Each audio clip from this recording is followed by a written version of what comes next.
When a baby is engaged, it means that the tip of the baby's head has reached a certain station in the pelvis. It is one of several steps that your body takes to prepare for labor. Yes, the problem is though that sometimes babies have no plans whatsoever to move further down and to engage in the pelvis. Right. Whenever that's the case, we apply our 5 steps protocol to help the baby engage. Yes. So in this video, we are going to share with you exactly what our protocol looks like and which exercises and treatments can help your baby engage in your pelvis. Yes, this is Nathalie, a pregnancy and birth consultant and TCM therapist. And that's Mathias, a researcher and science geek. And on this channel, we help expecting mummies naturally and science-based. It's great to have you here. Let's get started.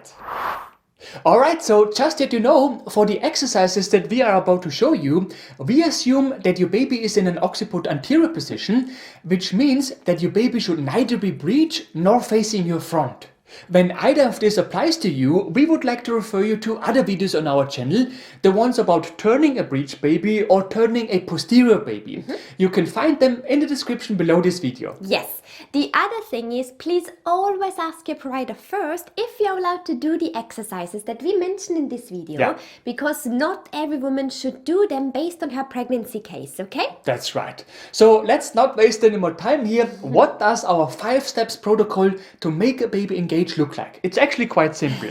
In the first step, we make sure that we open our hips and bring more flexibility into our hips as a preparation for later steps. Yes. At the same time, we create an environment for your baby in which your baby will find it easier to find a better position. Yes. Next, we offer the baby different angles of the pelvis, and we also widen the pelvic inlet so that the baby's head finds it easier to pass the pelvic inlet. Yes, and that whole process is accompanied by acupressure, which in a way is like encouraging the baby to drop. Yes, by the way, at the end of this video, we're also going to show you how you can get a detailed description of our exercises as a handout.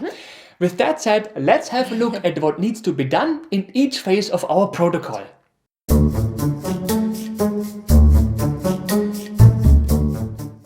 Sometimes in the course of a pregnancy, the hips can become very tight, which particularly applies to women who sit a lot during their pregnancy. And so as a first step, we want to open the hips and bring more flexibility into the hips in preparation for steps that will follow later on. Now, there are many ways to do that, but one super effective exercise is the butterfly stretch. Yes. So for the butterfly stretch, you would sit on a pillow with your back against a wall. Keep your back straight and then bend your knees and put your soles together. You can also clasp your hands around your feet to prevent them from separating. And then as you exhale, let your knees and thighs move downwards as far as they will comfortably go. What you can also do is increase the flexibility in your body by gently pushing your knees downwards with your hands. But it is really important to do this very gently, okay? Don't force these stretches. And then keep the position for about 15 to 20 seconds while you continue to breathe normally. Yes, and just that you know, we would normally apply this first step for at least 1 week together with the next step before attempting to engage the baby.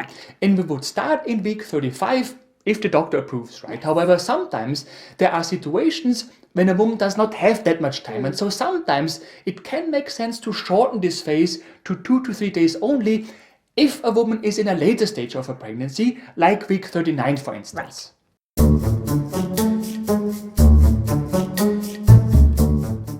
Alright, so while doing the hip opener exercises, we would also apply the second step of our protocol at the same time. Yes. You see, very often the problem is that due to our modern lifestyle, ligaments may become twisted and the baby's head may get sort of trapped in a not so optimal position, right? So in the next step, we create a better environment and more room in the womb so that the baby is more flexible and has more room to find a way into the pelvis. Right.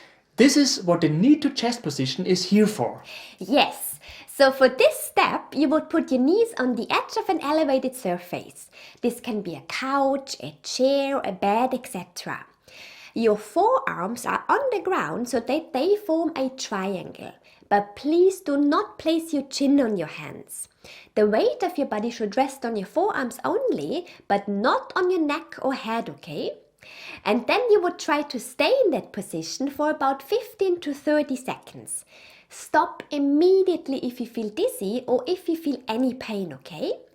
Moreover, please be very careful when you get into and out of the position. Yes, we normally do this exercise together with hip opener exercises for a whole week before we continue to the next step. Right. But again, if time is an issue, we may also only just do them for 2 to 3 days before we move on to the engagement phase.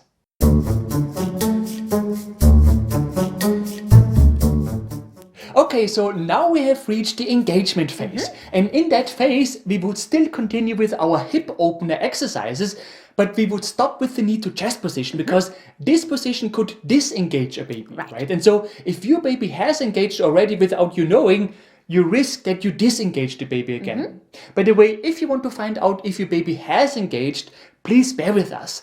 At the end of this video, we are going to tell you how you can find out. Right. But back to the engagement phase. Right. So in this step, we do a birth ball exercise. But if you don't have a birth ball and cannot get one, you can also do something else. We will talk about it in just a minute. Yes, so we are going to draw circles with our hips. And the purpose of that is offering your baby different kinds of angles of your pelvis. Right. And this will make it easier for your baby to find a way into your pelvis and to engage in the pelvis. Yes.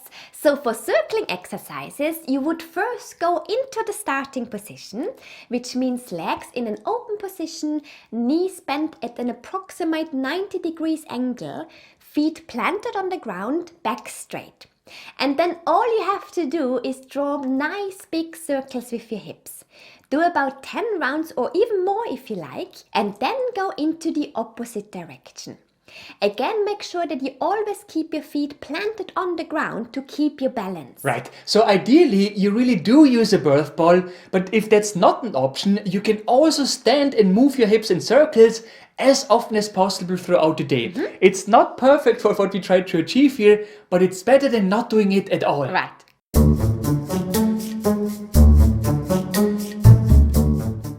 Alright, and then after 2 to 3 days of doing these birth ball exercises, we also add the last exercise, and that's deep squats. So again, at this point, we continue doing the hip opener exercises. We also move our hips in circles, ideally on a birth ball. Okay. And now we also do deep squats. Deep squats can be super helpful to engage your baby because if done correctly, they can not only widen the pelvic inlet, they also help to gently push the baby further down. Yes. So for deep squats, you would first stand in front of the back of a chair. Your feet would be a bit wider than hip distance apart, and they would also be flat on the ground and rotated outward. And then you would slowly squat down with a rounded back as far as you can go while holding onto the chair. So several things are important here. First, you want your feet flat on the ground and rotated outward. Your back is rounded and your butt is sort of tucked underneath. And then remain in that position for a couple of seconds before getting up again. And remember to continue breathing normally. Yes, and just a side note, some people will tell you that you should do hundreds of squats per day. We totally respect that that's their opinion, but personally we don't really agree here because there are some scientific studies which show that doing these excessive workouts in the third trimester may do more harm than good. So 10 to 20 squats a day are normally more than enough to achieve what we try to achieve here. Right.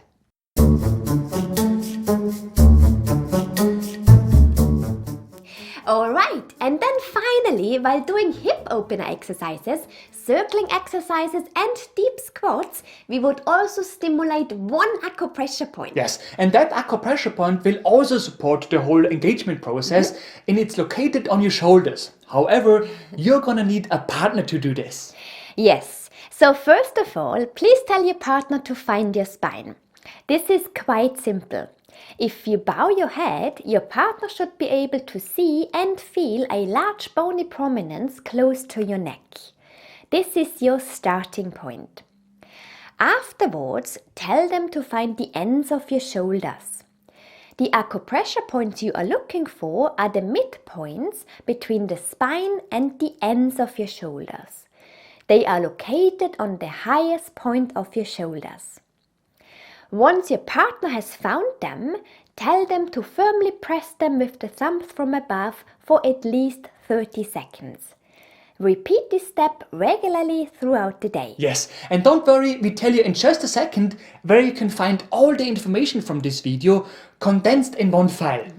Anyway, so this is our 5 steps protocol. Now, you should know that sometimes the protocol that we describe here will not work. And that's the case whenever something about your case is special. Because the reality is that there are many good reasons why a baby just cannot engage in the pelvis. A too small pelvis, the location of the placenta, and sometimes there can also be problems which are related to your spine and your sacrum in particular. Yes, and because of that, sometimes it can be required to align the sacrum or the spine to make it easier for your baby to engage. Yeah. This is when a chiropractor could help. So please keep that as an option in your mind, okay? Yes, so if you like, you can get a copy of our brochure about how to engage your baby, which explains in detail what we have shown in this video. We tell you how you can get one in the description below this video. Right. But before you go, please keep in mind that when you do these exercises, you will also want to regularly check if your baby has indeed engaged. And so we also recorded a video which explains the 9 symptoms that you would experience when your baby has dropped. Yes, in that video we also give you lots of additional information about baby's engagement, like when does it normally happen and how to measure the stages in your pelvis. Yes, if you like, watch it right now, because knowing this science is obviously a huge advantage in order to evaluate if the exercises from this video have really helped you engage your baby. It should pop up now, but you can also find it in the description below this video. Right. If you have found this video helpful, we would really appreciate if you could leave us a like below this video. Yes, and for more useful tips and tools on pregnancy related topics, make sure to subscribe to our channel and to hit the bell.